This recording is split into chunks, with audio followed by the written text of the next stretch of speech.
Joko Kendil, si jelek yang dikutuk, si tampan yang terlahir kembali di balik rupa yang hina. Tersimpan darah raja dan takdir agung. Inilah kisah seorang bocah kecil berkepala kendil yang menantang kutukan dan menemukan cinta sejatinya.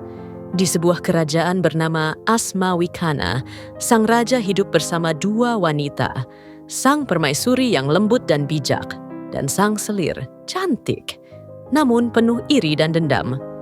Jika anak permaisuri lahir, kekuasaan ini bukan milikku, bisiknya dalam kegelapan. Selir itu meracuni makanan permaisuri. Satu demi satu, bayi gugur, hingga hati raja mulai curiga. Kali ini, sang permaisuri hamil lagi. Raja bersumpah, anak ini akan lahir, apapun yang terjadi. Namun, si selir punya rencana lain. Ia mendatangi penyihir hitam, meminta satu kutukan.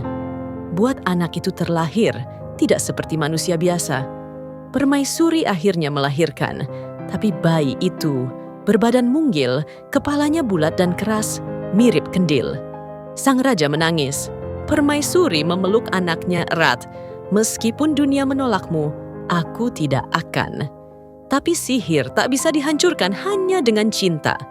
Seorang peramal tua datang ke istana dan berkata, jika ingin anak ini bebas dari kutukan, ia harus dirawat oleh seorang janda di pinggir sungai. Maka sang bayi, yang mulai dipanggil Joko Kendil, diantarkan ke desa. Dirawat oleh seorang wanita tua bijak bernama Mbok Rondo. Bertahun-tahun berlalu, Joko Kendil tumbuh jadi anak yang aneh. Tubuhnya kecil, wajahnya aneh, tapi hatinya penuh semangat dan cinta. Ia rajin membantu warga, menghormati Mbok Rondo, dan tak pernah marah pada hinaan. Hingga suatu hari, kerajaan di seberang datang berkunjung. Mereka membawa 3 putri. Salah satunya adalah sang bungsu, cantik, lembut, dan penuh kasih. Joko Kendil berbisik ke Mbok Rondo, aku ingin meminangnya. Di malam yang sama, raja dari negeri seberang bermimpi. Ia menerima kendi tua, dan saat kendi itu diberikan kepada sang putri bungsu, kendi itu berubah menjadi ksatria tampan. Keesokan harinya, datanglah Mbok Rondo ke istana membawa pinangan dari seorang pemuda. Berkepala kendil. Awalnya raja terdiam, lalu tersenyum. Mimpi semalam. Mungkin ini takdir. Ia setuju. Hari pernikahan tiba.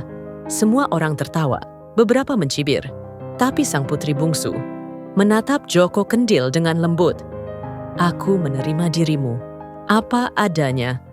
Tepat saat tangannya menyentuh Joko Kendil, cahaya terang membungkus tubuh sang mempelai pria. Tubuh kecil itu membesar, wajah Kendil itu menghilang. Digantikan sosok pria gagah, rupawan, dan berwibawa. Kutukan pun runtuh. Joko Kendil kembali ke wujud aslinya. Putra mahkota Raja Asmawikana. Pewaris tahta yang selama ini tersembunyi. Pesan moral. Penampilan bukanlah segalanya. Di balik rupa Joko, Kendil yang hina, tersimpan hati yang agung dan darah seorang raja. Cinta sejati adalah menerima apa adanya. Bukan hanya sang putri yang menyelamatkan Joko, tapi juga cinta tulusnya. Kebaikan akan menemukan jalannya. Sekalipun dikutuk dan dibuang, selama hati tetap baik, takdir akan datang membalas. Oleh karena itu, jangan pernah menilai seseorang dari penampilan luar. Dendam dan iri hati hanya akan membawa kehancuran.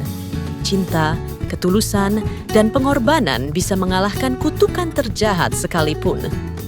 Joko Kendil bukan hanya dongeng, tapi cermin bagi kita semua bahwa cinta, keberanian, dan kejujuran adalah kunci untuk menjadi manusia yang sejati.